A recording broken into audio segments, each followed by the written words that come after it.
మొదటి బైబిల్ పాఠంగా నిర్గమకాండం 9వ అధ్యాయం 1 నుంచి 7 వరకు చదువుకుందాం. నిర్గమకాండం 9వ అధ్యాయం 1 నుంచి 7 వరకు చదువుకుందాం. ప్రభువా స్తోత్రం స్తోత్రం గడిచిన మాసమంతా శాశ్వత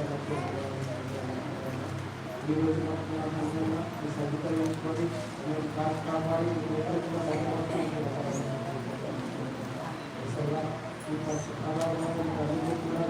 ఇక్కడ ఏ ఆటంకం లేకుండా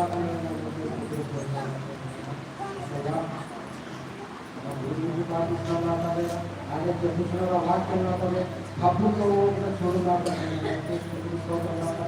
ఏం చేస్తున్నారా ఈ వాక్యం మాకు పాటింపజేయమని మా ప్రభువుని యేసుక్రీస్తు వేడుకుంటున్నాము తండ్రి. మొదటి బైబిల్ పాఠంగా నిర్గమకాండం 9వ అధ్యాయం 1 నుంచి 7 వరకు. తరువాత యెహోవా మోషేతో ఇట్లనెను, నీవు ఫరో యొద్దకు వెళ్ళి నన్ను సేవించుటకు నా ప్రజలను తోడిము.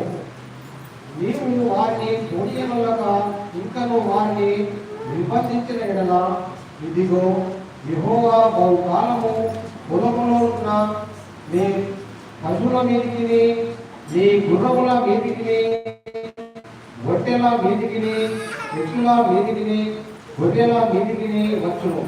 మిక్కిలి బాధకరమైన తెగులు కలుగును.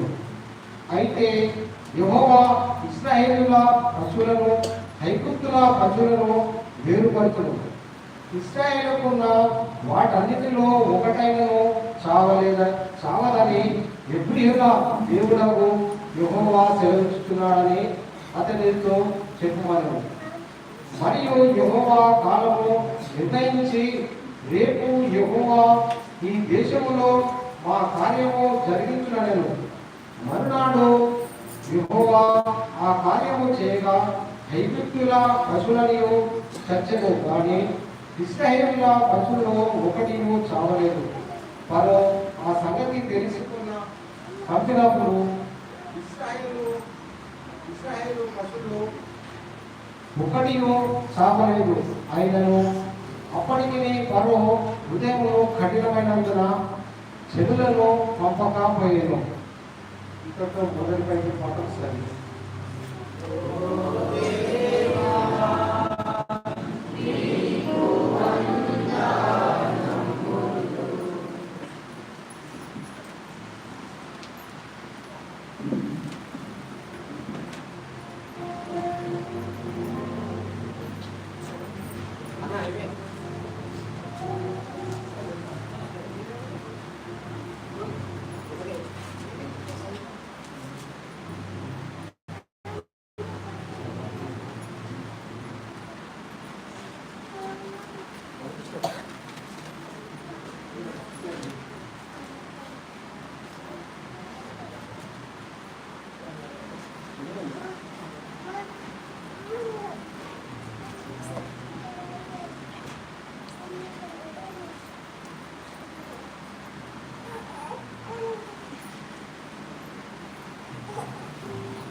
దావీదు కీర్తనలు 119వ అధ్యాయం.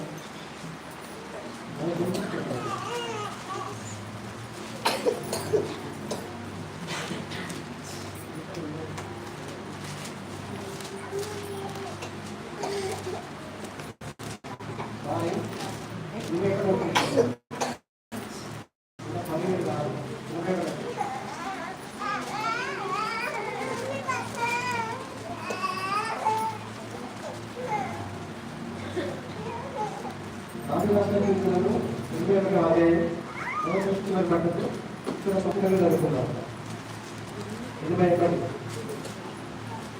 మనకు బలమైన దేవునికి ఆనందకాలం చేయండి, దేవుని బట్టి ఉత్సవాలను చేయండి.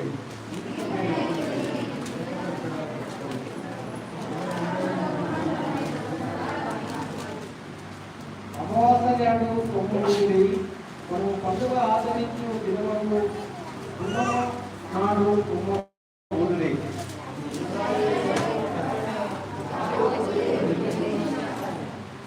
ఆయన ఐగుప్తు దేశ సంచారం చేసినప్పుడు యూసేఫ్ సగర్కి పాఠశాలలో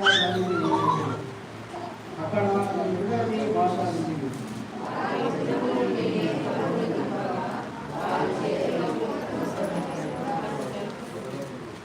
ఆపత్కాలంలో మొదటగా నేను విడిపించుకుని ఉరుము దాగుతున్నతో ఉపయోగించుకుని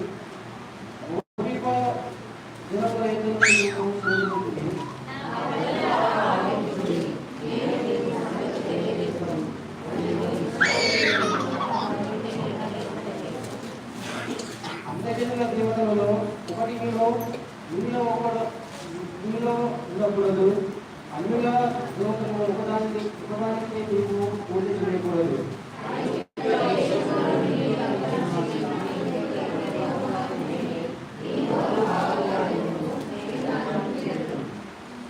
అయినను నా ప్రజలు నా మాట ఆలోచించకపోయి, ఇశ్రాయేలీయులు నా మాట వినకపోయి,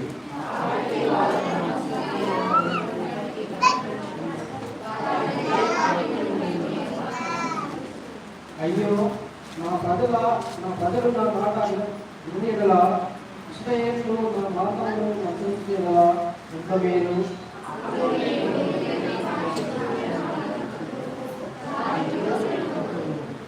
యెహోవాను ద్వేషించువారు వారిని నొగుదురు, వారి కాలము శాశ్వతంగా చూడవలసిన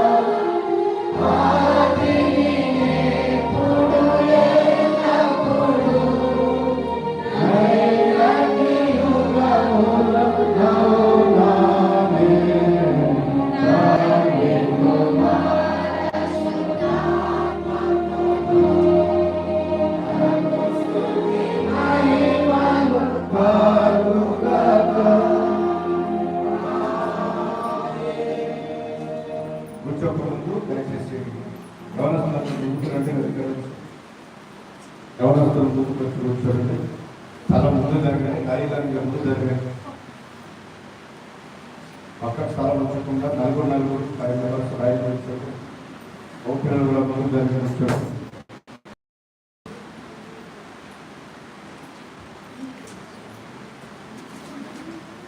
ప్లేస్ అక్సెప్ట్ చేయండి. 5 మెంబర్స్ ఉండండి.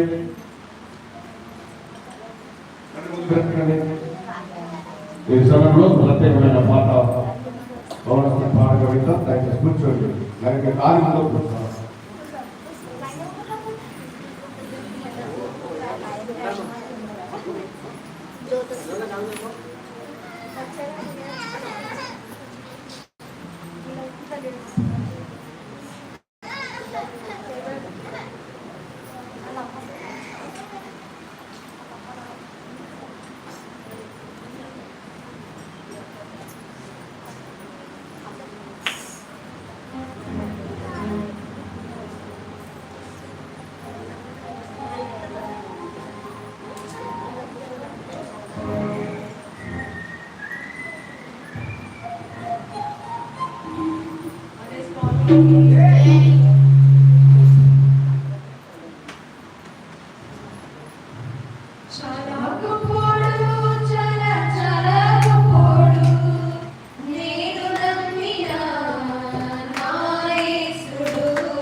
Chala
లోపటను వెలుపటను రాత కలిగి 7 ముద్రలు గట్టిగా వేసి ఉన్న ఒక గ్రంథము సింహాసనమునందు ఆసీనుడై యుండువాని కుడి చేత చూచితిని.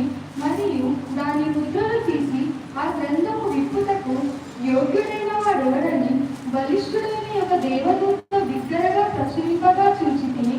అయితే పరలోకమందు గాని భూమి మీద గాని భూమి క్రింద గాని ఆ గ్రంథము విప్పుటకైనను చూచుటకైనను ఎవరికి శక్తి లేకపోయెను. ఆ గ్రంథము విప్పుటకైనను చూచుటకైనను యోగుడెవడనో కనబడనందున నేను బహుగా ఏడ్చుచుండగా ఆ పెద్దలలో ఒకడు, ఏడవకుము, ఇదిగో దావీదుకు శిశుడైన యూదా గోత్రపు సింహము 7 ముద్రలను తీసి ఆ గ్రంథమును విప్పుటకై జయము పొందెనని నాతో చెప్పాను. మరియు సింహాసనమునకును ఆ 4 జీవులకును పెద్దలకును మధ్యము వధింపబడినట్లుండిన గొర్రెపిల్ల నిలిచి ఉండుట చూచితిని. ఆ గొర్రెపిల్లకు 7 కొమ్ములను 7 కన్నులు నుండెను. ఆ కన్నులు భూమి అంతటికి పంపబడిన దేవుని 7 ఆత్మలు. ఆయన వచ్చి సింహాసనమునందు ఆసీనుడై యుండువాని కుడి చేతిలో నుండి ఆ గ్రంథమును తీసుకొనెను. ఆయన దానిని తీసుకొనినప్పుడు ఆ 4 జీవులను వీణులను ధూపద్రవ్యములతో నిండిన సువర్ణ పాత్రలను పట్టుకొని ఉన్న ఆ 24 పెద్దలను ఆ గొర్రెపిల్ల ఎదుట సాగిలపడిన. ఈ పాత్రలు పరిశుద్ధుల ప్రార్థనలు. ఆ పెద్దలు, నీవు ఆ గ్రంథమును తీసుకొని దాని ముద్రలను విప్పుటకు యోగ్యుడవు. నీవు వధింపబడిన వాడవై నీ రక్తం ఇచ్చి ప్రతి వంశములోను ఆయా భాషలు మాట్లాడు వారిలోను ప్రతి ప్రజలోను ప్రతి జనములోను దేవుని కొరకు మనుషులను కొని మా దేవునికి వారిని ఒక రాజ్యముగాను యాజకులుగాను చేసితివి గనుక వారు భూలోకమందు ఏలుదురని క్రొత్త పాట పాడుతూ. మరియు నేను చూడగా సింహాసనమును జీవులను పెద్దలను ఆవరించి ఉన్న అనేక దూతల స్వరము వినబడెను.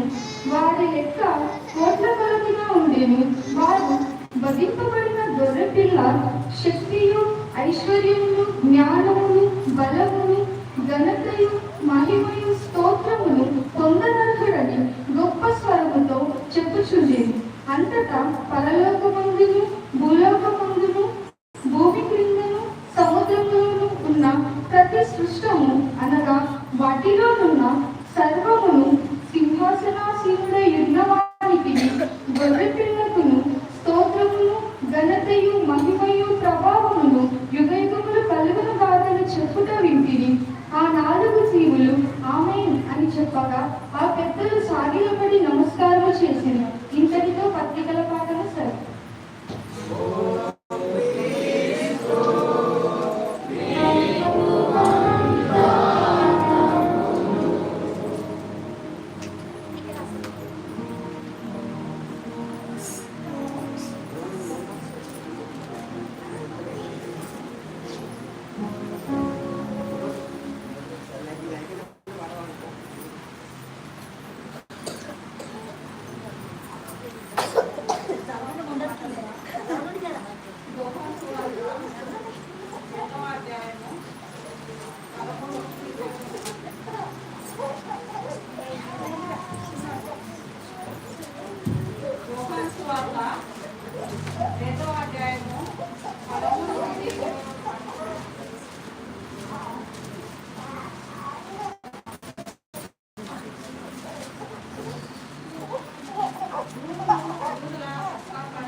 ఈ పాట పాడినట్టుగా దుర్గేసి మన మధ్యలో ఉన్నారు. ఆయన పిల్లల సాకులు ఆడతారని చేస్తూ ఉన్నారు.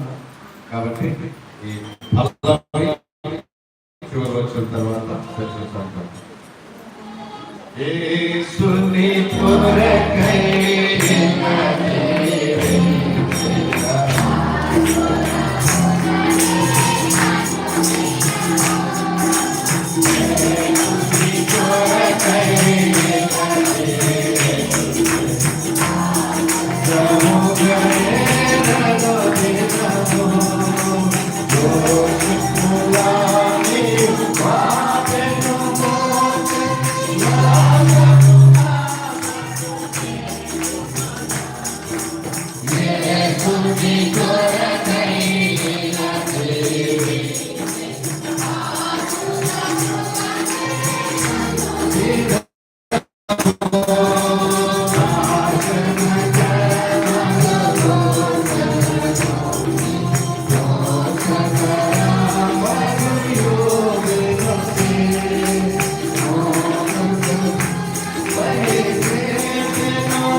మహేష్ స్వామికి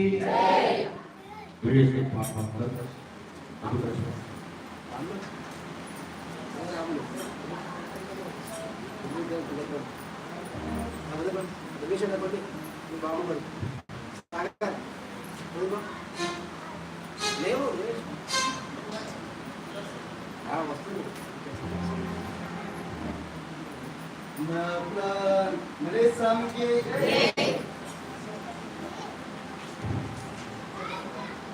నా ప్రాణ ప్రియుడా నా యేసయ్యా కన్న తండ్రి నా యేసయ్యా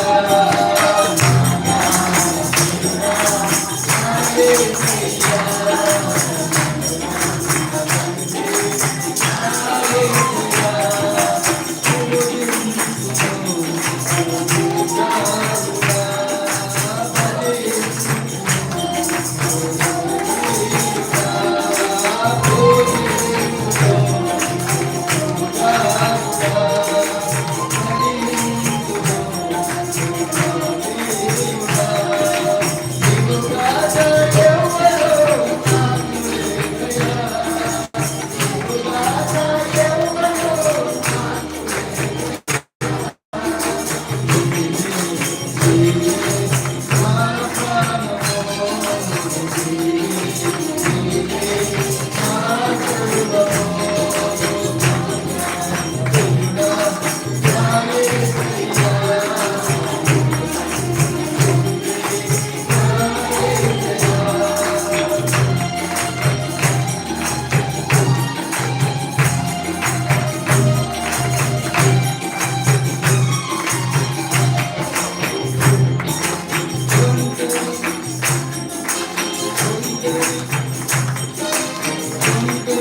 నడిపించినటువంటి యోగేష్ గారికి అభినందనలు. మంచి పాటలు నేర్చినబడి యేసు నీవే కావాలి అని పాట పాడుకుంటూ వర్షిప్ పాడుకుంటూ వాక్యం పడుతుంది.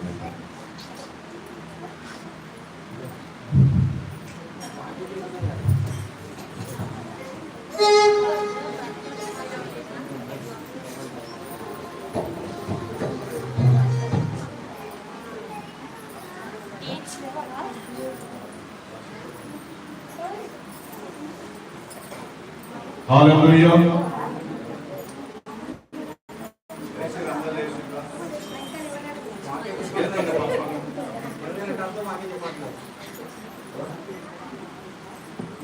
హల్లెలూయా. హల్లెలూయా. చర్చలో ఉన్నారు అందరూ, దేవుని స్తుతిస్తున్నారు అందరూ, ప్రార్థన చేస్తూ ఉన్నారు అందరూ. చెప్పండి హల్లెలూయా. యేసుని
నేను నీకు సంగతి తెలియజేతును. అయ్యో ఇశ్రాయేలు, నీవు నా మాటలు వినుట ఎడల ఎంత మేలు. పరిశుద్ధుడైన తండ్రి, మమ్మల్ని ప్రేమించి మా జీవితంలో తండ్రి కొత్త ధనమును విశ్వాసాన్ని కలుగచేయడానికి, నీ మాటలు వినడానికి ప్రభావం నడిపించుకున్న నీ కృపను బట్టి నీ వందనములు తండ్రి. నీ మాటలు వింటే మాకు మేలు, నిన్ను ధ్యానిస్తే మాకు మేలు, నిన్ను స్తుతిస్తే మాకు మేలు. మా జీవితంలో తండ్రి ఎన్నో ఆశలను కలిగిన మా బ్రతుకులను విశ్వాసమును కనపరచడానికి ఈ రోజు మాకు ఇచ్చిన ఈ మహా సంతోషమును బట్టి నీకు వందనములు చెల్లిస్తూ ఉంటున్నా.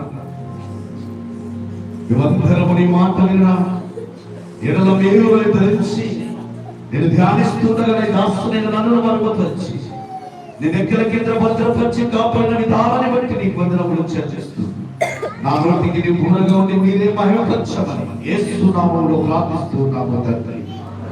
ఆమేన్. ఆమేన్. దయచేసి కూర్చోండి.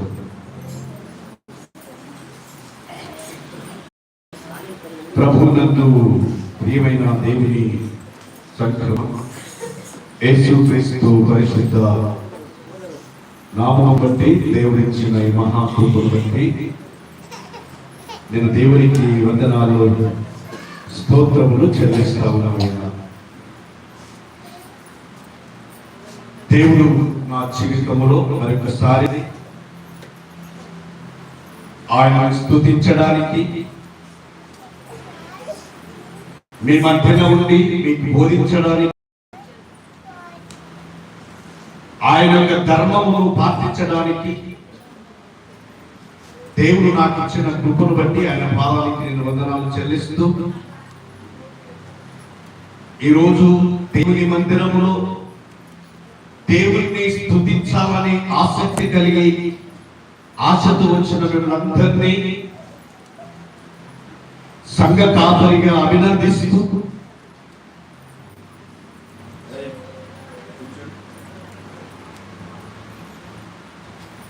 నూతనంగా మన మధ్యకు వచ్చిన దేవుని విశ్వాసులకు ప్రేమపూర్వకమైన ఆహ్వానాన్ని తెలియజేస్తూ స్థానిక సంఘమంతటికి మరి ముఖ్యంగా దేవుని మీద భారము కలిగి దేవుని వాక్యము వినాలని ఆసక్తి కలిగి వచ్చిన మీ అందరినీ కూడా మరొకసారి అభినందిస్తూ ఈరోజు ఈ వాక్యము వింటున్నటువంటి మీ అందరినీ అంతే మాత్రం కాకుండా లైవ్ ద్వారా వాక్యం ఇచ్చినటువంటి దేవుని భక్తులందరికీ నిజాంపూర్ బ్యాస్కెట్ అంతటి తరపున పక్షముగా మీ అందరికీ శుభములను తెలియజేస్తా ఉంటున్నాను. దేవుని మాట వినగలిగిన వాడు నమ్మకమైన వాడు, దేవుని మాటను అంగీకరించిన వాడు ఆరాధనకు యోగ్యుడుగా, దేవుని మాటను ఎవరైతే నమ్మి విశ్వసిస్తారో వారు దేవుని బిడ్డలుగా పిలువబడతారు. ఈరోజు దేవుని బిడ్డలుగా పిలువబడుతున్నటువంటి మనం, దేవుని అంగీకరించబడినటువంటి మనం, దేవుని మాట ద్వారా లోకంలో జీవిస్తున్నటువంటి మనం, దేవుడు తన యొక్క ప్రత్యేకమైనటువంటి విశ్వాసంతో మనల్ని దేవుని స్తుతించడానికి ఈ రోజు దేవుడు మనకు అవకాశం ఇచ్చినాడు. అందుకే ఒక భక్తుడు అంటాడు, నేను స్తుతించిన చాలు నా బ్రతుకు దినములు. దేవుణ్ణి ఆరాధించడంలో దేవుడు మనకిచ్చినటువంటి గొప్ప దీవెనకరమైన ఈ దినం. అందుకే ఆయన వస్తాడు, నిన్ను స్తుతించిన చాలు అనే మాట కదా, మంచి పాట. నిన్ను స్తుతించిన, మనం గట్టిగా వాడతామా? నిన్ను పొగాడిన చాలు నా, నిద్రపోయినట్టు వాడవుతుంది.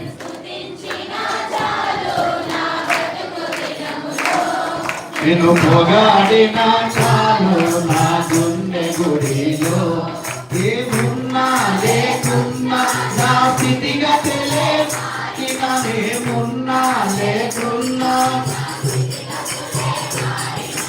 సన్నిధిలో ఆనందించే భాగ్యమున్న చాలు, నీ సన్నిధిలో ఆనందించే భాగ్యముంటే చాలు. నిన్ను స్తుతించిన నా బ్రతుకు దినములో, నిన్ను పొగడిన చాలు, నా గుండె గుడిలో నిన్ను స్తుతించిన చాలు. దినములో నిన్ను పొగడిన చాలు, నా గుండె గుడిలో. హల్లెలూయా, హల్లెలూయా, హల్లెలూయా. అంటే చెప్పండి, నోరుంది కదా దేవునికి.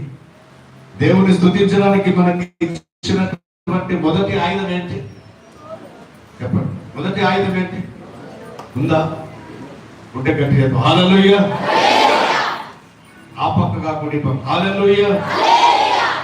ఈ పక్క ఏ సౌండ్ ఎక్కువ వస్తుంది?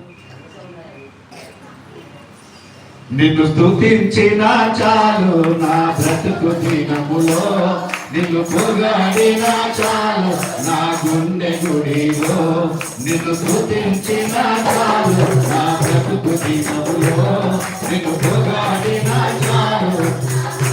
గుడిలో ఏమున్నా లేకున్నా, ఉన్నా లేకున్నా, నా స్థితిగతులే మారిన. ఏమున్నా లేకున్నా, నా స్థితిగతులే మారిన. నీ సన్నిధిలో ఆనందించే భాగ్యం ఉంటే. ఎంతమందికి హల్లెలూయా? ఎంతమందికి నేను స్తుతించిన చాలు, నా బ్రతుకు దినములు ఏమున్నా లేకున్నా నీ సన్నిధిలో ఏంటంట?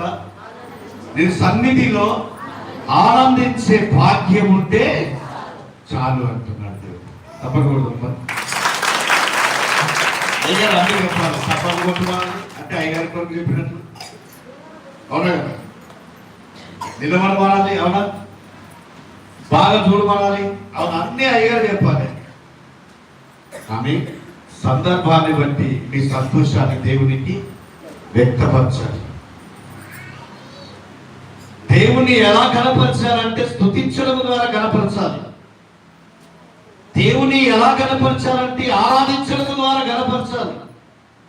దేవుని ఎలా కనపరచాలంటే దేవుని సన్నిధికి వచ్చి మన హృదయాలను సమర్పించుకొని కనపరచాలి. ఏం చేయాలి? ఏం చేయాలా? ఊపుకుంటే మాటలు జాగ్రత్తగా వినాలని మిమ్మల్ని ప్రోత్సహిస్తాను. ఏమండి? ఊరుకుంటే సమాధానం దొరకదు. ఏం చేయాలి? దేవుని మొదటిగా చెప్పండి, ఏం చేయాలి? స్తుతించాలి. రెండవది ఏం చేయాలి? గణపరచాలి. మూడవది ఏం చేయాలి? ఆయన దగ్గరికి వచ్చి ఆయన మందిరములో ఆయన కొరకు ప్రతి దినము స్మరిస్తూ ఉండాలి. ఈరోజు మనకి ఇచ్చినటువంటి ధ్యానం ఏంటి? ప్రభువును, దేవుణ్ణి, ప్రభువును, దేవుణ్ణి, ప్రభువును, ధ్యాన విషయము ప్రభువుని స్తుతించు. దేవుడు ప్రభు అన్న ఒకనే నామము కలిగిన వాడు. ప్రభువును ఎలా స్తుతించాలి? ప్రభువును ఎట్లా కనపరచాలి అనేటటువంటి వాక్యము ద్వారా ఈరోజు చాలా మాటలు మన జీవితంలో దేవుడు ఇచ్చాడు. కానీ నేను కొన్ని నిమిషాలు మాత్రమే ధ్యానం చేస్తాను. చూసుకోండి, 5 నిమిషాల్లో ముగిస్తాను. దేవుడిచ్చినటువంటి ఈ వర్తమానము, దేవుడిచ్చినటువంటి మాటలను స్తుతించడం ద్వారా దావీదు భక్తులు తెలియజేస్తూ ఉంటాడు. 150వ కీర్తన బైబిల్ త్వరగా చూస్తే మీకు చూస్తాను. 150 కీర్తనలో మొదటి వచనములో ఏం చెప్తా ఉన్నాడు? యెహోవాను స్తుతించుడి, ఆయన పరిశుద్ధాలయమున దేవుణ్ణి స్తుతించుడి. ఏమంట? ఏమంట? యెహోవాను స్తుతించుడి, ఆయన పరిశుద్ధాలయములో దేవుణ్ణి స్తుతించుడి.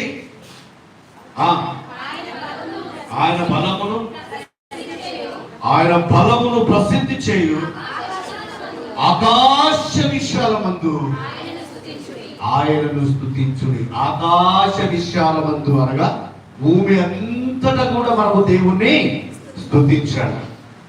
దేవుణ్ణి స్తుతించడం అనేటటువంటిది నీ కొరకు నీదే కాదు. దేవుణ్ణి స్తుతించడం అనేటువంటిది నీ విత్తము నీవే కాదు.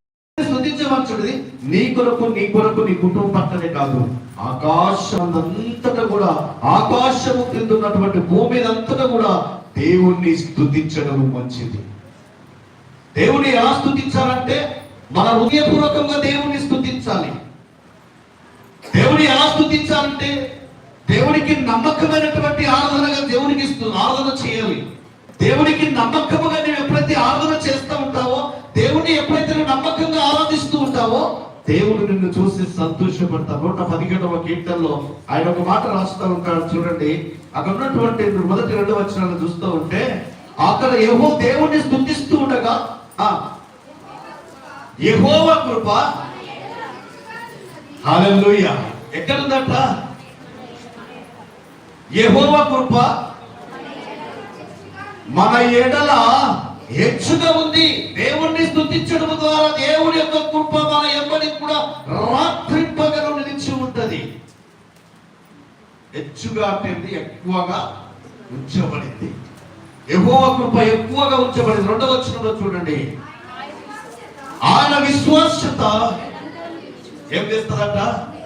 ఆయన విశ్వాసం అన్నటువంటిది నిరంతరము నిలిచును అంటాడు. కాబట్టి అన్ని జనులారా యెహోవాను స్తుతించుడి. అన్ని జనుల నమ్మనటువంటి వారు కూడా దేవుణ్ణి స్తుతించుడి. ఎలా ఉంటుందంటే ఆయన కృప నిరంతరం మనతో హెచ్చుగా ఉంటది, తగ్గిపోకుండా ఉంటది.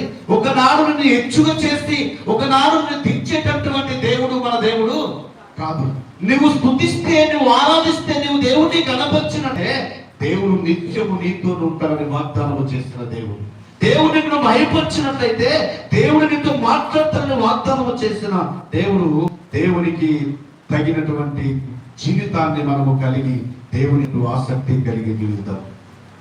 దేవుని వాక్యమును మన జీవితంలో అనేక విషయాలను తెలియజేస్తూ ఉంటుండగా ఆయన కృప, ఆయన అంటాడు 15వ కీర్తనలో 8-11 వచనాలను గుర్తు చేస్తూ ఉంటే, 15వ కీర్తనలో 8వ వచనం చివరి వచనం, దేవుడు ఏం చేస్తాడో తన ద్రవ్యమును వడ్డీకి ఇయ్యడు కదా. నీకు లంచం ఇస్తేనే నేను దేవునికి దీవెనలు ఇస్తానని చెప్పేసి దేవుడు ఎక్కడ కూడా అన్నాడు. వడ్డీకి ఇచ్చి నేను రుణాన్ని వసూలు చేసుకున్నటువంటి వ్యక్తిని నేను కాదు అంటాడు. దేవుడు అంటే మనందరి సృష్టికర్తైనా ఎక్కడిక్కడ నువ్వు ఆరాధిస్తూ దేవుని మరపరుస్తావు, ఏ ప్రాంతంలో ఉండి నువ్వు దేవుని కొనియాడుతూ ఉంటావో, దేవుని స్తుతించులో ఉన్నటువంటి గొప్ప దీవెన, ఆశీర్వాదం దేవుడు మనకు అనుగ్రహిస్తూ ఉంటాడు. ఆయన మాట వడ్డీతో సంబంధములు కాదు, ఆయన ద్రవ్యముతో కూడుకున్నది కాదు. ఆయనకి ఇవ్వవలసింది మొదటిగా మన హృదయముతో దేవుణ్ణి ఆరాధించవలసినటువంటి సమయం ఉంది. ఆయనకు నీ హృదయమును సమర్పిస్తే, నీ హృదయమును సమర్పించి ఆయనకు ఆరాధన చేస్తే, ఆ ఆరాధన అనే జీవితం అంతా కూడా రక్షణలోనికి నడిపిస్తూ ఉంటాడు. రక్షించబడడానికి నువ్వు సిద్ధపడినప్పుడు, రక్షించడానికి నువ్వు సిద్ధంగా ఉన్నప్పుడు, రక్షణను నడవాలనే యొక్క జీవితంలో కనపరిచినప్పుడు దేవుని యొక్క సత్యము నీ జీవితంలో నెరవేర్చబడుతూ ఉంటుంది. దేవుని సత్యం ఎక్కడైతే నెరవేర్చబడని మనం ఆశ కలిగి ఉంటామో అక్కడ రక్షణ ఉంటుంది. రక్షణ అంటే మనకు ఏ కొరత లేకుండా దేవుడు మనల్ని ఆశీర్వదిస్తాడు. ఒక్కో భక్తుడు రాస్తాడు, రక్షణ యేసునొద్దనున్నది. నెక్స్ట్ వచ్చిన ఏం రాస్తాడు? రక్షణ యేసునొద్ద ఉన్నది. పాటలో సెకండ్ రాదైంది. నీ లక్ష్యము నీ యొద్ద రక్షణ యేసునొద్దనున్నది. నీ లక్ష్యము నీ యొద్దయున్నది. ఇదే అనుకూలమైన సమయము. ఎరుగనంటే ఎరుగను, ఎంచను భాషించను, మార్పు లేని మానవుండా. తీర్పు తినన తాగలేవురా ఓ సోదరా, తీర్పు దినన దాగలేవురా. మారు మనసు నొందని తీరును, జీవ గ్రంథమందు లేని పేరును. మారు మనసు నొందని తీరును, జీవ గ్రంథమందు లేని పేరును. అసాయించుకును దేశించును, అసాయించుకును దేశించును. ఎరుగబెట్టి ఎరుగను ఎంచను బాధించను, ఎరుగబెట్టి ఎరుగను ఎంచను బాధించను. నాకు లేని మాకున్నా తీర్పు దినన తాగలేవురా. ఓ సోదరా, తీర్పు దినన తాగలేవురా. హల్లెలూయా. నువ్వు స్తుతించకపోతే, ఆరాధించకపోతే తీర్పు దినం వచ్చినప్పుడు నిన్ను ఎవరో నేను ఎరుగు అని దేవుని వాక్యము సెలవిస్తున్నది. ఎందుకు దేవుని ఆరాధించాలా అని మనం ప్రశ్నించుకుంటే, మనలో ఉన్నటువంటి చీకటి క్రియలన్నీ కూడా బయటికి పారదోలడానికి దేవుణ్ణి ఆరాధించాలి. అంటే ఎందుకు దేవుని ఆరాధించాలంటే, దేవునికి ఇష్టము లేని కార్యములన్నిటిని కూడా బయటికి పారదోలడానికి. ఏమైనా మాకు అన్ని దేవునికి ఇష్టమైనవి ఉన్నాయి అంటాం మనం. నా మనసులో అన్ని దేవునికి ఇష్టమైన కార్యాలు ఉన్నాయి, ఇష్టమైన మాటలు ఉన్నాయి, ఇష్టమైన తలంపులు ఉన్నాయని మనం గట్టి చెప్పాలి. నిన్ను నువ్వు ప్రశ్నించుకో. దేవునికి ఇష్టమైన కార్యములు నాలో ఉన్నాయి కాబట్టి నేను దేవుణ్ణి స్తుతిస్తాను అని వాళ్ళ మొక్కలు కూడా చివరికి దొరకరు. ఎందుకంటే మనకు తెలుసు మనం మోసకారులమని, మనకు తెలుసు మనం అబద్ధికులమని, మనకు తెలుసు దేవుడికి పనికిరాని వాళ్ళమని, మనకు తెలుసు దేవుడు వాళ్ళు ఎప్పుడు దీవించాలని మనకు తెలుసు అని. అందుకే మనం ఏం చేస్తాం? దేవుడికి ఇష్టమైన కార్యములను చేయాలి. అందుకే దేవుడిని స్తుతించు. నువ్వు భూమి మీద చేసే ప్రతి పని దేవునికి ఇష్టమైనది కాదు. దేవునికి ఇష్టమైనది ఏంటి మరి? నిన్ను స్తుతించిన చాలు నా గుండె గుడిలో, నిన్ను పొగాడినా చాలు బ్రతుకు దినములో. నిన్ను స్తుతించిన చాలు, నిన్ను పొగాడినా చాలు. ఏమున్నా లేకున్నా నా స్థితిగతులే మారిన, ఏమున్నా లేకున్నా నా స్థితిగతులే మారిన, నీ సన్నిధిలో ఆనందించే భాగ్యము, నీ సన్నిధిలో ఆనందించే భాగ్యమున్నా. నిన్ను స్తుతించిన, నిన్ను స్తుతించిన, నిన్ను స్తుతించిన చాలు నా బ్రతుకు దినములో, నిన్ను పొగాడినా చాలు నా గుండె గుడిలో. హల్లెలూయా. ఈ లోకంలో నీకు ఏమున్నా ఏమి లేకపోయినా, ఈ భూమి మీద పిల్లలున్నా, ఈ భూమి మీద పిల్లలు లేకపోయినా, ఈ భూమి మీద నీకు ఆస్తి ఉన్నా, ఈ భూమి మీద నీకు ఆస్తి లేకపోయినా, ఈ భూమి మీద ఇల్లున్నా, నీకు ఇల్లు లేకపోయినా, నువ్వు తిరగడానికి తిండి లేకపోతే, తినడానికి తిండి లేకపోయినా, తిరగడానికి వేకిలి లేకపోయినా, నువ్వు దేవుణ్ణి స్తుతించడం దేవుడు చెప్పిన నీతి. దేవుడిని ఎందుకు స్తుతించాలంటే, అయ్యా నాకు భోజనం అంటేనే దేవుడిని స్తుతిస్తాం. ఏమండి, ఎంతమంది రోజు ఇక్కడ ఏదో ఆశ పెట్టుకొని దేవుడి గుడికి వచ్చారు? నా బిడ్డల పెళ్లిని కావాలని ఆశతో వచ్చాం, నేను ఒక ఇల్లు కొనుక్కోవాలని ఆశతో వచ్చాం, నేను ఎగ్జామ్ లో మంచి పాస్ కావాలని వచ్చాం, నాకు ఉద్యోగం కావాలని ఒక భారము కలిగి ఎందుకు వచ్చామండి? మీరు చెప్తారా ఏమన్నా? ఎందుకు వచ్చారు కదా చెప్పండి. ఏమి స్వార్థం లేకుండా వచ్చారా గుడికి? ఏ స్వార్థం లేకుండా, ఏం అడగకుండా. నేమ్ అడగయ్యే గుడికి వచ్చి గుడిలో కూర్చొని నేమ్ అడగ ఎన్నాడు అన్నవాళ్ళు ఎవరన్నారా? అన్ని కావాలి, కానీ దేవుణ్ణి స్తుతించడం మాత్రం అన్ని కావాలి. ఏం కావాలి? బాగుండాలి, ఇల్లు కావాలి, భోజనం కావాలి, అన్ని కావాలి. ఏం చేయాలి? దేవుణ్ణి ఆరాధన చేయాలి. అందుకే భూమి మీద తిరుగుతుంటారు పనికి మాలే వాళ్ళు చాలా మంది. భూమి మీద తిరుగుతుంటారు విడిచిపెట్టిన లేక, గ్రామాల్లో తిరుగుతుంటారు విడిచిపెట్టిన లేక. ఎందుకు చెప్పారు దేవుడు నిన్ను స్తుతించాలంటే, నీకు ఆయుష్నిచ్చినందుకు నువ్వు దేవుడిని స్తుతించాలి. నిన్ను కాపాడినందుకు దేవుడిని స్తుతించాలి. ఎందుకు గణపరచాలి? దేవుడు నిన్ను మనిషిగా పుట్టించినందుకు దేవుడిని స్తుతించాలి. మనిషిగా పుట్టిన అందరు మహాత్ములు కాదు. నేను అనుకుంటున్నాను ఆయనతో మొత్త ఆ మనిషి ఎవరు లేదనుకొని నేనే అనుకుంటున్నాను. నాలాగా ఎవరు లేని రోజు నేనే గొప్పవాడిని. ఒక భక్తుడు రాస్తాడని, మనిషిగా పుట్టినోడు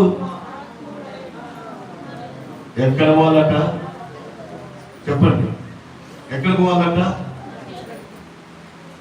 నీ జీవితంలో నువ్వు ఎంత ప్రేమించినా, నీ జీవితంలో నేను ఎంత కాపాడినా, నువ్వెంత బాగా నీ శరీరాన్ని చూసుకున్నా, నువ్వెంత మంచిగా దీన్ని అలంకరణ చేసుకుని, ఎంత మంచిగా దీన్ని తయారు చేసుకున్నా, ఏమేమో దీన్ని కదా బాగా మస్తు దొరుకుతుంది. నిజమే, అద్భుతంగా పెడతాడు దేవుడు. నాకు ఎక్కడ పోయినా అయ్యగారు అందరికీ కూడా అద్భుతంగా అంటే చాలా అద్భుతంగా పెడతాడు. వారం అంతా తిన్న తిండి 2 గంటల జీర్ణమైపోతుంది. తెలుసు మీకు?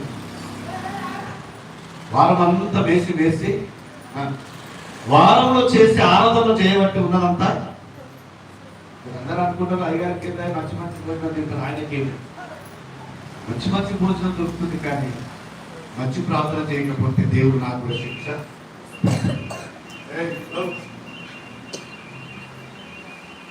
దేవుని వాక్యము ద్వారా మనం ఎప్పుడైతే మంచిని మనకు జరగాలనుకుంటూ ఉంటామో, మనం దేవునికి ఒక మంచి వ్యక్తిగా పోలేదు కదా. మనల్ని పుట్టించిన దేవుడు గొప్పవాడు. ఏమని? మనల్ని పుట్టించిన దేవుడు గొప్పవాడు. మనలో ఇంకోటి పుట్టాలనుకుంటాం. మనం పెళ్లి చేయడం ఎందుకు? ఇంకోని కనాలని. వానికి పెళ్లి చేయడం ఎందుకు? వారి ద్వారా బయటికి మనుషులు రావాలని. ఇట్లా పుట్టుకుంటూనే పోతున్నాను కదా, కనుక్కుంటూనే పోతున్నాం కదా. మరి కన్నవానికి, పుట్టేటటువంటి వానికి ఏం నేర్పుతున్నాం? అర్థమవుతుందా భాష? మీకు అర్థమవుతుందా? పెళ్లి చేసుకుంటున్నా మంచిదే. మన తాతలు పెళ్లి చేసుకున్నారు, మన నాన్నల కన్నారు, మన నాన్నలు పెళ్లి చేసుకున్నారు, మనల కన్నారు. మనల కన్నా పెళ్లి చేసుకుని ఎవరిని కంటున్నాం? పాపంనే కంటున్నామా, విశ్వాసాన్ని కంటున్నామా? ఎంతమందిని కన్నా నీతి బోధ మాత్రం వాళ్ళకు చెప్పు. ఇక అందరూ సంతానం కలిగిన వాళ్ళే ఉన్నారు. సంతానం కలిగిన వాళ్ళు అందరూ ఉన్నారు. పిల్లలందరూ ఇక్కడ ఉన్నారా? ఎందుకంటే మనం చెప్పం, మనం నేర్పం. దేవుని స్తుతించడం మంచిదని చెప్పం, దేవుని ఆరాధించడం మంచిదని చెప్పం. దేవుని ఎందుకు స్తుతించారు? కీర్తనకారుడు చెప్పినట్లుగా ఆయన నీతో ఉంటే ఎప్పుడు తరగకుండా కదా. 117వ కీర్తనలో చెప్పినట్టుగా నీకు తరగకుండా దేవుడు నీకు ఆస్వాదిస్తారు. 117వ కీర్తన చదువుకున్నాం కదా ఇప్పుడు. ఆయన చెప్పినటువంటి మొదటి 2 వచనములో ఆయనను గణపరిచిన కదా చదువుతారా? యెహోవా కృప మన ఎడులా హెచ్చుగానున్నది, ఆయన విశ్వాస సత్యము నిరంతరము నిలిచి ఉంది. మన దేవుడి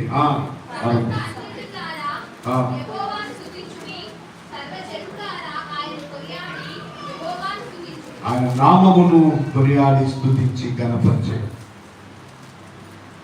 భూమి మీద స్తుతించకుండా, ఆరాధించకుండా మన జీవితాన్ని గడుపుతూ ఉంటాం.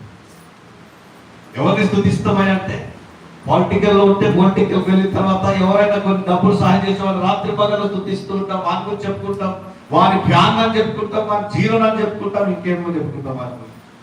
వాడు వారి ఇంట్లోకి వెళ్ళి మళ్ళీ వాడు ఎవరు నీకు గెలుస్తారు? మళ్ళా వాడు ఇచ్చేది కూడా ఒక గవర్నమెంట్ ద్వారా గవర్నమెంట్ చేసి మనకి ఇస్తారు. అతన్ని పొగుడుతూ ఉంటాం. ఎవరిని పొగుడుతుంటారు? ఇంకా నీకు రోజు కలుసుకున్నది పొడుకుంటూ ఉంటాం. ఎవరిని పొగుడుతావు? ఇంకా నీకు ఏమి క్రీస్తును కలిగిన జీవితమును కలిగిన విశ్వాసాన్ని మనము పొగుడుతూ ఉండాలి. మనుషులను కాదు పొగడం, మనుషులను కాదని చూసి మనం సేవ చేయడం, మనుషుల కొరకు కాదండి. ఈ రోజు నీకు అధికారం ఇచ్చిందంటే, ఈ రోజు ఈ అధికారం నీకు దొరికిందంటే, ఈ రోజు గుడికి మనం వచ్చామంటే మనం ధన్యులం. అవునా? ఈ గుడిలో ఎన్ని భాగాలు ఉంటాయండి? అవునా? 50 ఎన్ని ఉంటాయి?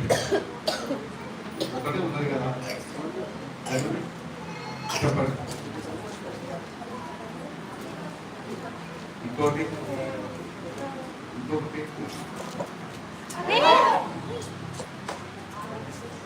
ఆయన ఆరాధించడానికి ఒక గుర్తింపు అనేటటువంటి జీవితమును కలిగి, ఈ మందిరం ఒక చర్చ్ ఉందని అక్కడ వెళ్ళడానికి దేవుడు తన కృపనిస్తూ ఉన్నాడు. రెండవది పరిశుద్ధ స్థలముగా దీన్ని గుర్తించాడు దేవుడు. మూడవది అతి పరిశుద్ధ స్థలంలో ఉండడానికి ఇచ్చాడు. ఇది అతి పరిశుద్ధ స్థలంలో ఉండడానికి నువ్వు పిలువబడ్డావు. అతి పరిశుద్ధ స్థలంలో ఆశీర్వాదాలు పొందుకోవడానికి నేను ఇక్కడ పిలువబడ్డావు. ఏదో గుడిలో కూర్చున్నాం కదా, వారం ఒకసారి పోతున్నాం కదా, పోతున్నాం అన్నట్టు వాళ్ళు స్తుతించడం, ప్రభువును గణపరచడం, దేవుడు కష్టాలన్నీ తీర్చబడి దేవుని మాటకు లోబడతాం. దేవుని మాటకి ఎప్పుడైతే లోబడుతూ ఉంటారో భూమి మీద కూడా అంతా కూడా ఉద్యోగం చేస్తూ ఉన్నాం కదా. ఇప్పుడు ఒక దేశానికి ఒకటి తేడా ఉంది. ఇప్పుడు మన హైదరాబాద్ లో పెట్టిన కంపెనీలన్నీ ఎక్కువ ఏ టైంలో ఉద్యోగం ఇస్తారు? ఏం చేస్తున్నారంటే మా ఊరు సాఫ్ట్వేర్ చేస్తారు. ఎక్కడ కంపెనీ? ఇండియన్ కంపెనీలో చెప్పండి. ఎక్కడ కంపెనీలు అన్నీ ఫారెన్ కంపెనీ, విదేశీ కంపెనీలు. విదేశస్తుని టైంలో ఏం చేస్తుంటారు వాళ్ళు? మరి రాత్రిలో నువ్వెప్పుడు పడుకునే టైం నీకెప్పుడు? ఇప్పుడు మనం ఏం చేస్తున్నాం ఇక్కడ? పగలున్నాం. వాళ్ళు ఏం చేస్తున్నారు? అక్కడ పడుకున్నారు. ఆ కంపెనీలో డ్యూటీ ఎప్పుడు ఉంది ఎక్కువ? ఎవరి దేశంలో పాటిస్తున్నారు ఇక్కడ కదా. మా హిందూ సహోదరులు అంటాడు నీ క్రిస్టియన్ అనే దేశం కూడా కాదు, కానీ నీ బతికెక్కడి ప్రాంత ఏమండి? ఒక హిందువులు కానీ, ముస్లిం కానీ, క్రైస్తవులు కానీ ఎవరి లోపల బ్రతుకుతూ ఉన్నాడు? ఒక ఫారెన్ కంపెనీలో పని చేసుకుంటూ వాళ్ళు చెప్పినట్లు మాత్రమే వింటూ ఉన్నాడు. వాళ్ళ చేతి కింద మాత్రమే బ్రతుకున్నాడు. ఒకవేళ రాత్రి డ్యూటీ చేయకపోతే వాడు ఏం చేస్తాడు? తీసి పడేస్తాడు. ఏమో వినాలి వాక్యం. తీసి పడేస్తాడు. ఎందుకు తెలుసా? వారి కంపెనీకి తగిన జీవితం జీవించకపోతే, వారి కంపెనీలో తగినటువంటి విశ్వాసంలో బ్రతకకపోతే, వాళ్ళు చెప్పే మాట వినకపోతే తీసి ఇంటికి పంపించి ముళ్ళ కట్టేస్తాడు. ఈ రోజు నువ్వు ఉన్నవాడమైన ధనికుడమైన దళితుడమైన దేవునికి అందరూ కూడా సమానమే. ఆయన చెప్పినట్టుగానే మనం వినాలి. ఎవరు చెప్పినట్టు? దేవుడు చెప్పినట్టుగానే వినాలి. శరీర బలం ఉంది, కండ బలం ఉంది, ధైర్యం ఉంది కాబట్టి నేనెందుకు ఇంత అయ్యే, గుడికి ఎందుకు రావాలని చాలా మంది ప్రశ్నలు వేస్తూ ఉంటాను. నేను అలా చెప్పాను ఒక మాట, ఈ లోకం నువ్వు ఎలాగనైనా ఉండు, కానీ నీకు ఒక దినము తీర్పు ఉంది. గుడికి వచ్చినవాడికి తీర్పు ఉంది, గుడికి రాని వాడికి తీర్పు ఉంది. నైట్ ఉద్యోగం చేసినడికి తీర్పు ఉంది, నైట్ ఉద్యోగం చేయడానికి తీర్పు ఉంది. పగలు ఆరాధించడానికి తీర్పు ఉంది, ఆరాధన చేయడానికి కూడా తీర్పు ఉంది. తీర్పు ఏంటంటే మంచి చెడులు అన్నట్లుగా పాపమునకు జీతము. నువ్వు ఆరాధనకు దేవుణ్ణి స్తుతించకపోతే సన్నగిట్టబడిపోయి దేవుడి దగ్గర రాకపోతే నిత్య నరకాన్ని నీ కొరకు కూర్చోవు. నువ్వు దేవుని మాట వింటే నీ కొరకు నువ్వు స్తుతించడంగా దేవుని మహిమపరచబడు. దేవదూతలకు లేనివంటి గొప్ప ఆశీర్వాదం దేవుడు నీకు ఇచ్చాడు. దేవదూతలకును లేని దివ్యమో సువార్త సేవా మధుర మధురం. ఆ ఉన్నతమైనటువంటి స్థితిలో నిన్ను కూర్చుని ఈ రోజు నిన్ను ఆరాధన చేయడానికి దేవుడు నీకు అధికారం ఇచ్చాడు. ఈ రోజు నిన్ను దేవుడు గుడిలో కూర్చోబెట్టి దేవుని వాక్యం వినడానికి దేవుడు నీకు అధికారం ఇచ్చాడు. ఈ పరిశుద్ధ ఆలయంలోనికి రావడానికి నీకు ఆహ్వానాన్ని తెలియపరిచాడు. ప్రతి ఆదివారం దేవుని గుడిలోకి వచ్చి దేవుడిని స్తుతించమన్నాడు. నువ్వు స్తుతించినా నువ్వు గుడికి రాకపోయినా తొందరేం లేదండి. దేవుడు అధికారం ఇచ్చినప్పుడు నువ్వు వాడకపోయినా తొందరేం లేదు. కానీ నిన్ను బట్టి దేవుడి తీర్పు తీరుస్తాడు. ఆ తీర్పు తీర్చముందే నువ్వు దేవుణ్ణి స్తుతించాలి, దేవుణ్ణి ఆరాధన చేయాలి, దేవుని మాటలు జాగ్రత్తగా వినాలి. స్తుతించడం అంటే ఏదో కొబ్బరికాయ కొట్టి ఒక అగ్గిపాయ కనిపించి అగరబత్తి కనిపించి కనిపిస్తే అయిపోదు. ఏదో ఆరాధన చేయడం అంటే ఒకరి బలి అర్పించడమే కాదు. ఏదో దేవుని గుడికి వెళ్తున్నానంటే మొక్కుబడి చెల్లించడం ఒక్కరోజు పుణ్యస్నానం చేస్తే సరిపోదు. ప్రతిరోజు పుణ్యస్నానం చేయాలి. దేని ద్వారా? హల్లెలూయా. అందరూ భక్తులు దేవుని ఆరాధిస్తున్నారు. ఎవరి విశ్వాసాన్ని బట్టి వాళ్ళు ప్రార్థన చేస్తూ ఉన్నారు, ఆరాధిస్తున్నారు, నమాజ్ చేస్తూ ఉన్నారు.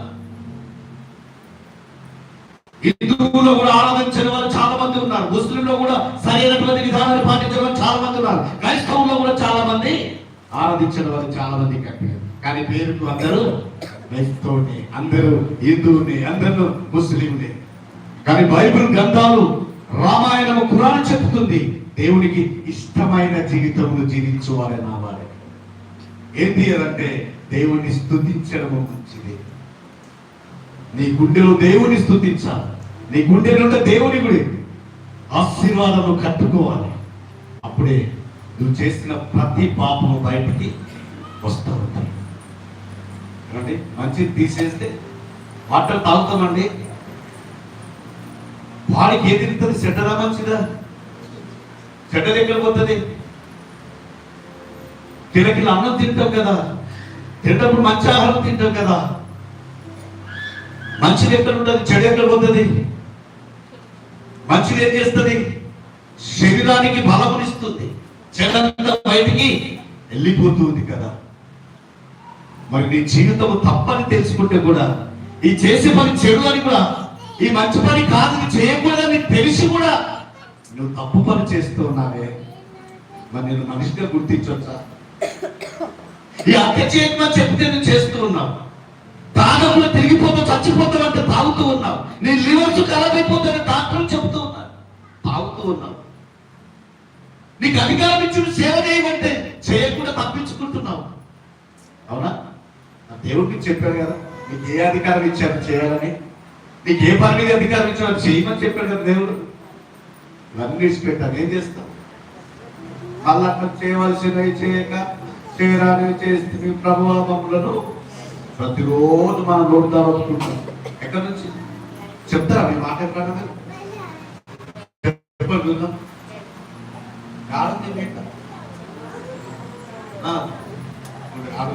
ఏడుందమ్మా? ప్రతిరోజు చెప్తాం, ప్రతిరోజు చెప్తాం. అయ్యగారు నోటి నుంచి ప్రతిరోజు చెప్తాం, అయ్యగారు చెప్తానే ఉంటాం. చేయవలసినవి చేసి దేవుడిని స్తుతించడం మంచిది. ఒక కంపెనీకి ఒక కానికి తేడా ఎలా ఉందో, ఒక దేశంకు ఒక తేడా ఉందో, ఒక మనిషి ఆవలకు తేడా ఎలా ఉందనంటే నువ్వు స్తుతించడాన్ని బట్టి ఉంది. నువ్వు ఆరాధించడం బట్టి దేవుడు నీకు ఇస్తాడు. నీ జీవితం నేను ఏమైపోతున్నా, ఏం చేస్తున్నా, ఏమైతున్నదంటే నువ్వు నులివెచ్చని జీవితాన్ని జీవిస్తున్నావు. ఒక బట్టి బట్టి నీకు తీపి మాటిస్తాం, తప్పించుకుంటాం, మాటిస్తాం, మర్చిపోతాం. మళ్ళీ ఏమంటాం? మర్చిపోయిన మంచిది కానీ మాటించి తప్పక దేవుడు నీకు మర్చిపోవడం అందరినీ దేవుడు మనం మర్చిపోవడం. ఎందుకు మర్చిపోవడం అంటే సమయం వచ్చిందాక నేను స్తుతించమని చెప్తూ ఉన్నాను. స్తుతించిన దేవునికి ఇష్టం. కొబ్బరికాయలతో దాంతో మొదటిగా నీ హృదయంతో దేవుని స్తుతించాలి, నీ మనస్సుతో దేవుని స్తుతించాలి, నీ విశ్వాసంతో దేవుని స్తుతించాలి. అప్పుడు నీ ఇంటి వారందరూ కూడా దేవుడు కాపాడుతూ ఉంటాడు. మోసే మొదటి బైబిల్ పాఠంలో చదువుకున్న మోసే ఎవరికి చెప్తున్నాడు? అక్కడ మారయ్య మారు పంపి నా ప్రజలను పంపిమని చెప్తున్నాడు. ఎవరిని? మళ్ళీ మళ్ళీ చెప్తున్నాడు. కానీ పరో మాత్రం వినడము. ఎందుకంటే పరో మనసులు ఏముందండి? పరో మనసులు ఏముంది? చాలా ఒంటోడు మీనింగ్ గట్టివాడు కాదు, దుష్టుడు అని అర్థం. మంచి పనులు చేస్తే వాడు మొండికి తాను ఉంటే బాధ, చెడు పని చేసుకుంటే నేను మారమంటే. పౌలు అన్నాడు ఒక దగ్గర, సౌలుగా ఉన్నప్పుడు ఆయన ఏమన్నాడు? నేను ఎవరికి భయపడవసరం లేదన్నాడు. తీసుకువెళ్ళాడు. మార్గమధ్యన వెళ్తూ ఉండగా 2 కళ్ళను పీకి చేతులు పెట్టాడు. మీరు అర్థం కదా? అప్పుడు ఏమంటారు? మీరు నీ గుడ్లను వీకి చేతులు పెడతారు అంటారా? మీరు అన్నారా? నేను భాషప్పుడు నీ గుడ్లు వీకి చేతుల పెద్ద జాగ్రత్తగా ఉండేవాడు. పౌలుకు దేవుడు అదే చేశాడు. గుడ్లు వీకి చేతులు పెట్టి ఏమన్నాడు? ఇప్పటి నుంచి దేవుని వెలుగు చూసే కళ్ళగా చేశాడు. పౌలు వెతుకుతా ఉన్నాడు పాపముల కొరకు. పాపములో ఉన్నంత కాలము, శ్రమ వచ్చినంత కాలము, ఆయన కష్టంలో పడినంత కాలం వరకు ఆయన ఏం చేస్తున్నాడో ఆయనకి అర్థము కాలేదు. ఎప్పుడైతే దేవునికి అవమానం తెచ్చే స్థితి దగ్గరికి వచ్చిందో అప్పుడు మార్చి ఆయన కళ్ళను కూడా పీకి వేసినట్టుగా చూస్తాడు. పాపపు కళ్ళను తీసివేసి కదా పరిశుద్ధమైనటువంటి జీవితంలో చూసే కళ్ళ విధానాన్ని దేవుడు పెట్టాడు. ఎందుకున్నాయి కళ్ళు? చూడకపోతే కళ్ళు ఎందుకున్నాయి? చూడనీకే ఉన్నాయి. ఏం చూడాలి మరి? చేయవలసినవి చేసి చేయరాని చేయకూడదు, చూడవలసినవి చూడాలి చూడరాని. ఫోన్ ఎందుకుందంటే ఫోన్ బయట పెట్టేస్తున్నారా, తెస్తున్నారు లోపల తెస్తారు. ఎందుకంటే మనం మారం కదా. చెప్పారు ఫోన్ బయట ఉన్న పెట్టాలి, లేకపోతే సైకిల్లో పెట్టాడు. ఒక మనిషికి ఫోన్ మన ఎంబడి ఉందంటే మన దరిద్రం మన ఎంబడి ఉన్నట్లు అర్థం. తెలుసా మీకు ఇది? నువ్వు ఇల్లు కూర్చున్నా ప్రయోజనం లేదు, ఫోనే చూసుకుంటూ కూర్చుంటున్నావు. ఏం చూస్తున్నావు? గాలిచ్చి ఏం చూస్తావు? చల్లబట్టి ఏం చూస్తావు? ఇసుక చూస్తావు. ఇసుక దేనికి గుర్తు? నీ బియ్యంలో ఇసుకుంటే కలుపుతో తింటావా, పారేస్తావా? దాన్ని ఇసుక ఎంత చూస్తున్నదని పారేయవలసింది. నీ కళ్ళు గెలిగించి చూస్తున్నా నీ కళ్ళకు తీర్పుంచబడించింది. నీకు కూర్చుంటున్న దేవుడు చూస్తానన్నా, నువ్వు నిలుచుంటున్న దేవుడు చూస్తానన్నా, నువ్వు ఆరాధించిన దేవుడు నిన్ను చూస్తానన్నా అన్నాడు. బయట ఎక్కడన్నా నువ్వు కూర్చుంటుట, నువ్వు నిలుచుంటుట చెప్పాలి. దేవుడే దేవుని స్తుతించినప్పుడు నువ్వు ఎలా ఉంటానంటే హృదయ స్థుతి గలవారు ధన్యుడు, వారు దేవుణ్ణి చూచారు. నువ్వు ఏది చేయడానికి అక్కడ రాదు. ఇక్కడ దేవుడు ఏదంటే చేసి ఇక్కడ స్తుతించడం కాదు. వారికి ఒక రోజు ప్రభు వారిని కనికరించమని చెప్పడం కాదు దేవుడి దగ్గర. నువ్వు ఏ తీర్మానం అయితే తీసుకున్నావో ఆ తీర్మానం నమ్మకముగా కలిగి ఉన్నందుకే మన బుద్ధులను బట్టి మనకు దేవుడు తీర్పు. నమ్ముతారు ఇదంతా? మన విశ్వాసాన్ని బట్టి మన దేవుడు తీర్పు తెలుస్తాడు. ఎందుకు ఈ కష్టం వచ్చిందంటే, ఎందుకు వచ్చినట్టు? ఎక్కడో ఆజ్ఞ యాక్సిడెంట్ ఎందుకైంది? బండికి ఎక్కడో తప్పు చేస్తా ఉన్నాం. బండికి బ్రేక్లు ఎందుకు పడతలేదు? దాన్ని ఏదో ఒకటి ఊసిపోయింది. కాబట్టి నీ బ్రతుకు దినములో నీకు ఆశీర్వాదం కలగకపోవడం కారణం ఏంటి? నీ జీవితం అంతా దేవునికి ఇష్టంగా లేకుండా శ్రమలు అనుభవిస్తున్న కారణాలేంటి? నువ్వంటే ఆయనకు ఇష్టం లేదు కాబట్టి మార్పు వచ్చిందాక నిన్ను దేవుడు మరొక అదే చెప్తున్నాడు దేవుడు, నువ్వు మారమని చెప్పుకో. చూడండి, బైబిల్ ఉంది చక్కగా నమ్మకంగా లేదు. ఆయన చదివినట్టు లేఖన 9వ అధ్యాయంలో ఆయన చెప్తున్నటువంటి మాట ఏం చెప్తున్నాడు అంటే, పరలోకి వెళ్ళి మారమని చెప్పు, ఇశ్రాయేలు బిడ్డలందరినీ కూడా విడిచిపెట్టమని చెప్పు అని చెప్తున్నాడు. మొదటి వచనంలో 2వ భాగంలో ఏం చెప్తున్నాడు చూడండి. అక్కడ దేవుణ్ణి ఆరాధించడానికి నా బిడ్డలను వదిలిపెట్టుమని చెప్పు చెప్పాడా? ఉందా మీ బైబిల్ అట్లా? లేకుండా బైబిల్ తీర్చాడు అన్న చదువులు ఉంటే 2వ సెంటెన్స్ లా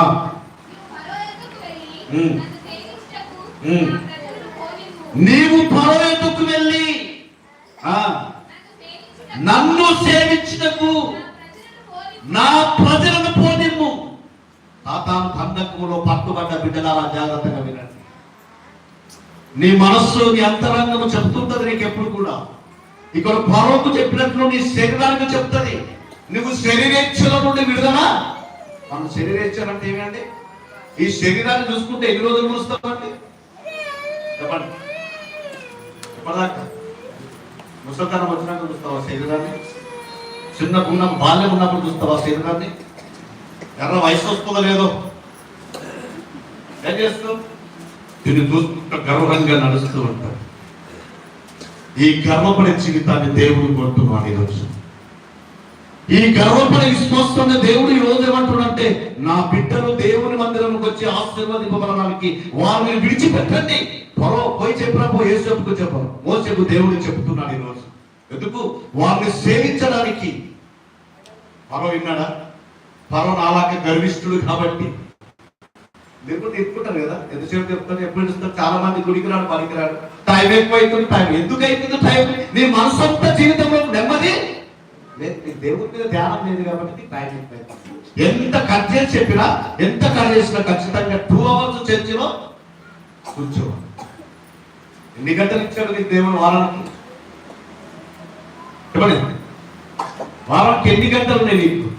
దినానికి ఎన్ని గంటలు ఉన్నాయి నీకు? ఆదివారం రోజున 2 గంటలు కూర్చోడానికి మస్తు సేపు చేస్తున్నాడు ఆయన. మస్తు తింటున్నాడు ఆయన.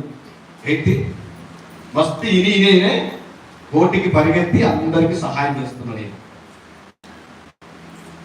నీ విశ్వాసాన్ని బలపరుచుకో. టైం కాదు నీకు ఇచ్చింది. సమయం అనక, చెప్పండి, సమయం అనక అసమయం అనక దేవుణ్ణి ఆరాధించాలి. మన జీవితం ఉన్న దేవా నన్ను కన్నా దేవా ఎందెందు వెతకినా అందున్న దేవా ఉన్న దేవా కన్నా దేవా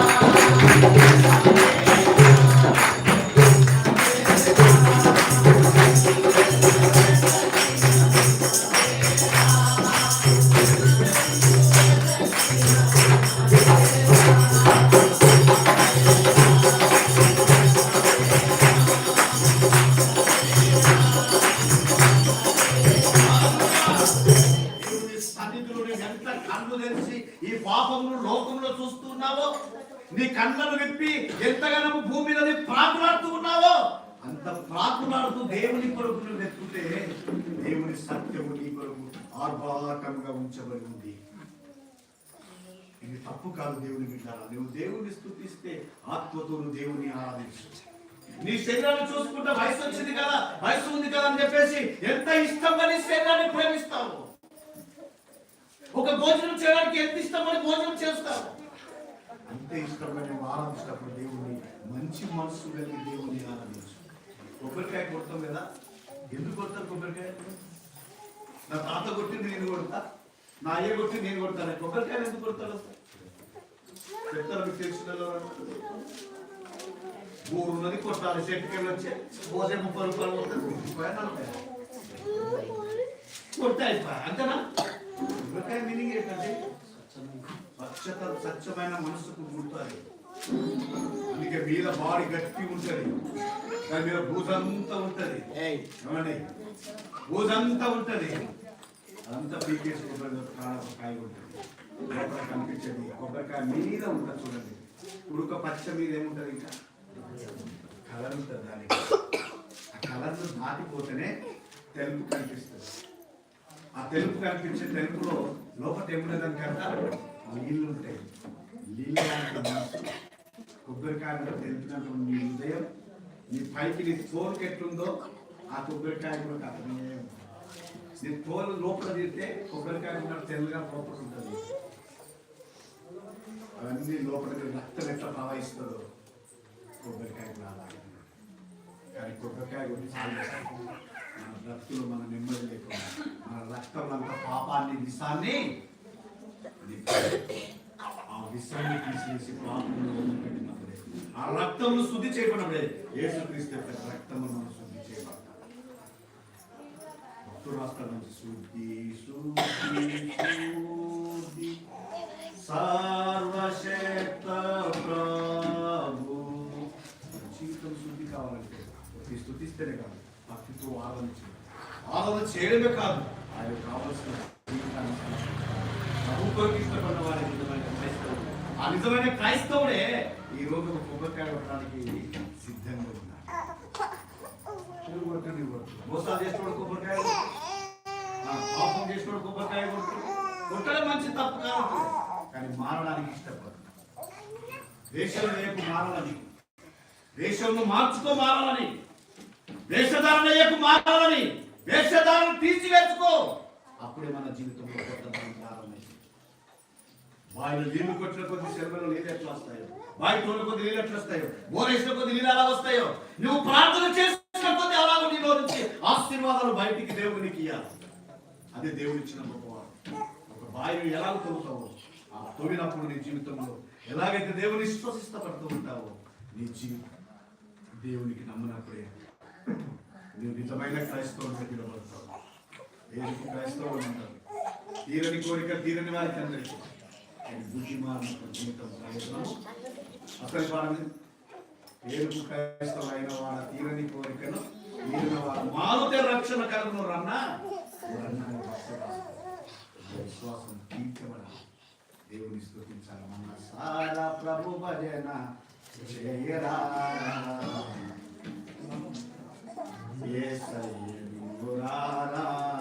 అయ్యా బయట మాట్లాడదు ఎవరన్నా. ఏసయ్యను ఏం చేయాలా? నోరాల దేవుణ్ణి మనం ప్రార్థించాలి. పిలిచే పిలుపులో చీకటి పెట్టుకోదు, మాట్లాడే ఆలోచనలు చీకటి పెట్టుకోదు. మనసులో యథార్థతంగా ఉండి ప్రార్థన చేయాలి. మనసారా దేవుణ్ణి పిలవాలి. నన్ను పిలవాలంటే ఓ అయ్యా అనాలి. ఒరే అయ్యగారా పర్వాలేదు, కానీ మనసారా పిలవాలి. ఆడేంద్ర అయ్యగారు అన్న పర్లేదు కానీ ఎట్లా అనాలి? అరే అయ్యగారు అన్నారు. మెల్లగా అదే అన్నటువంటి ప్రయోజనం. దేవుని మనస్సారా పిలవాలి. దేవుని మనస్సారా పిలిచినప్పుడే నీ విశ్వాసం దేవునికి హోమం వలె ఎదుగుతూ ఉంటుంది. కలిసిపోయిన అగరబత్తిని ముట్టిస్తే ప్రయోజనము లేదు. అగరబత్తి వెలగాలంటే ఉండాలి, దాన్ని ఎండిపోయి ఉండాలి, అది వాసన వచ్చేటట్లుగా ఉండాలి. అది లేకపోతే నీ జీవితం మనిషిగా పుట్టి మనిషిగా పుట్టి అన్నారు కదా దేవదూతలు. అక్కడ ప్రకటన గ్రంథంలో చక్కగా చదవాలి ఏంటంటే అక్కడ రాయబడిన మాట ఏంటంటే గొర్రె పిల్ల రక్తం అతన్ని సంపూర్ణంగా మార్చబడినటువంటి జీవిత సత్యాన్ని గుర్తు చేసుకోవాలనుకున్నాను. ఉన్నటువంటి జీవితంలో స్తుతి అనేటటువంటి దేవుని ఆరాధిస్తూ ఉన్న గొప్పతనం చాలా ఉంది బైబిల్లో నేను చెప్పాలంటే. కానీ నేను స్తుతించినప్పుడు పరోలాక గట్టి మొనితనంగా ఉండదు. పరోకి ఒక్కసారి వార్నింగ్ ఇచ్చాడు, రెండోసారి వార్నింగ్ ఇచ్చాడు, మూడోసారి వార్నింగ్ ఇచ్చాడు, నాలుగోసారి ప్రశ్నలుగా పరో కూడా సలహా అయిపోయాడు. అయ్యా మీకు కావాల్సింది ఎవరు? మగపిల్లలే కదా, తీసుకపోండి అన్నాడు. ఎందుకు? విడుదల దండు, కప్పల దండు, కష్టాలు నష్టాలు గుర్రాలు అన్నిటిని చంపేసిన తర్వాత పరో ఎందుకంటే తగ్గించుకున్నదే నేను తగ్గ నా ఎంత గొప్పడే అన్నారు. అట్లనే ఏమన్నాడు? ఈ దేశానికి రాదు నన్ను మించిన వాడు ఎవరు? మోసే చెప్పాడు. ఏం చెప్పాడు? నీ ఇంట్లో ఉన్న గుర్రాలను చంపేస్తానన్నాడు, నీ గాజులు చంపేస్తానన్నాడు, నీ పిల్లలు చంపేస్తానన్నాడు. అయినా మోసే భయపడ్డాడు. మిడతల దండలు ఇచ్చాడు, భయపడలేదు. అన్ని దండలు ఇచ్చాడు, భయపడ్డాడు. ఆఖరికి ఎప్పుడు భయపడ్డాడు? అన్ని చచ్చిపోక లాస్ట్కి వచ్చింది, అప్పుడు భయపడ్డాడు. మో పిల్లల కదా నీకు కావాల్సింది 2వ అధ్యాయం 10వ వచనంలో రాయబడుతుంది. నీకు కావాల్సింది మొగలే కదా 2వ అధ్యాయం. ఇంతసేపు మోసం ప్రాకులాడింది మగ పిల్లలను తీసుకొని పోనికడా? ఆయన ప్రజలందరినీ తీసుకొని ప్రాకులాడాడు ఆయన. అప్పుడు ఏమన్నా తెలుసా? ఇంకొకసారి మళ్ళీ అర్థం చేస్తే తీసుకుపోవాలి. అదే మాట ముందిస్తే ఎందుకు చెప్పాను ఈ మాట తెలుసా? మీరు అనుకుంటే రేపు అన్ని అయినా గుడికి పోతే ఏమైతే వస్తే నీకు దేవుడు బలంగా అది నన్ను ఉండొచ్చు, పోనన్నా అందుకే గొర్రెల రక్తం చేయబడినట్లుగా స్వార్థలో ఏం జరుగుతుందని ఈరోజు మనం అది చదువు ఒక స్వార్థలో గౌరవ స్వార్థలో చదువుకున్నటువంటి ఎక్కడ భాగంలో మాటలు చూపిస్తాను, ముగిస్తాను. 5 నిమిషాలు దేవాలయం శుద్ధి చేయబడినటువంటి జీవితం, వ్యాపారంతో కూడిన జీవితం అక్కడ జరుగుతూ ఉంటే ఆ వ్యాపారాన్ని తీసివేశాడు దేవుడు. మీరు కూడా ఒక వ్యాపారంగా భూమి ఉడికిరానికి సాకులు చెప్తున్నారు, గుడిలో పనిచేయాలని సాకులు చెప్తున్నారు, గుడిని వ్యాపారంగా మార్చుకుంటున్నారు. ఈ గుడికి విలువ లేకుండా తెస్తున్నాం. క్రైస్తవులు మనం చెప్పి గుడి చుట్టూ చేసే పని ఒక పొద్దుగాలకు ముసలాన్ని అడిగాను, రోజుకి ఎన్ని వస్తున్నాయి మన దగ్గరికి అని. ఆయన నవ్వుకుంటా పోతున్నారు, శ్రీస సైకిల్ తొక్కుకుంటా. ఏమండి ఎన్ని వస్తున్నాయి లెక్క కాకుండా నాకు చెప్తావాలంటే దాని ముఖం అక్కడనే మలుపుకుంటూ పోతున్నాను. ఏంటది? అది ఎంత హీనమైన పని. దాటొచ్చా ఇక్కడ శ్రీస? ఈ గేట్ దాటొచ్చా? హిందూ సాంప్రదాయ ప్రకారం ఏం జరిగిందండి? గీత దాటకుండా లోపలికి పోతామంటే లక్ష్మణ్ గీత గీస్తాడు, గీత గీసినప్పుడు ఆమె దాటిపోయి ప్రార్థన చేస్తే రావణసోలో చేంజ్ చేశాడు. నువ్వు క్రైస్తవుడు కదండి, వారంతా నాకు ఇంకేమన్నా ఒక మంచి పేరు పెట్టి ఒక మంచి బోర్డు పెట్టి గల్లీని మంచి ఆ ఉన్నతమైన స్థితికి తేవాలని నాకు ఆశ ఉంది. మస్తు చేసిన పటాయి గారు అంటారు చాలా మంది. నేను చెప్తున్నాను, నీ మాటని నీ ఇంటికి మంచి పేరు వేస్తాను, నీ నడవని నీ సంఘానికి మంచి పేరు వేస్తాను, నీ విధానమే నీ సంఘానికి. ఎవరు మారాలని కాదు, ముందు నువ్వు మారితలను మార్చు. ఇక్కడ ఏరికి వచ్చి మనకి ఎంత మంచి గ్రామం ఇచ్చిందో తెలుసా? మన గ్రామంలోకి వేరే రాకుండా 2 ఇళ్ళు తప్ప ఆడికి మొత్తం అంతా మనదే ఉంది. మనం మొన్న ఎవరితో అన్నాను, కంపౌండ్ వాళ్ళు పెట్టాను, నా ఇంటికి పెట్టినట్లు దేశ బాధ పెట్టినట్లు ఆడికెళ్ళి ఇక్కడ కంపౌండ్ పెట్టి ఒకటే గేట్ పెట్టాలి, మనం ఒక గేట్లకి వెళ్ళి ఒకటా చేద్దాం ఉంటే అని అన్నాను. అర్థమైంది? వీళ్ళకి వేరే రానికి వీల్లేదు కదా, కానీ 2 ఇళ్ళు దాటితే మనం కంపౌండ్ వాళ్ళు పెట్టుకోవచ్చు. ఇక్కడ ఆ కంపౌండ్ వాళ్ళు విశేష మనసులోనికి ఎన్ని కంపౌండ్ పెట్టుకోవాలి. ఎక్కడ మారాలి? నీ హృదయం మారాలి. దేవుని బిడ్డ ఇక్కడ చెప్పడం కానీ నేనేమంటున్నంటే ముందు మన విశ్వాసాన్ని దేవుడికి నిజమైన భక్తిని కలిగి ఉన్నాం, దేవుని నిజమైన ఆరాధన చేద్దాం. దేవునికి నిజమైన ఈ చెత్తను దేవాలయం దగ్గరికి వెళ్ళి ఎలాగైతే చెత్త ఉందో, ఎలాగైతే యేసు ప్రభు తీసేశాడు, మన జీవితంలో దేవుని స్తుతించడం వల్ల చెత్త ఆలోచనలన్నింటినీ కూడా తీసివేయాలి. అప్పుడు నీ ఇల్లు రక్షించబడుతుంది, నీ విల్లు విశ్వసించబడుతుంది. ఈరోజు మనం కష్టపడుతున్నాం రాత్రి బాగాలంటే జీవితం అంటే ఏందో మనకి తెలియని స్థితిలో ఆ తెలుసుకొని మనసు వచ్చినకల్లా కదా అన్ని చేయాలని ఆశ ఉంటుందండి. ఈరోజు ఫ్లైట్ ఎక్కాలని ఆశ నాకు ఉంది, కానీ ఫ్లైట్ నా దగ్గర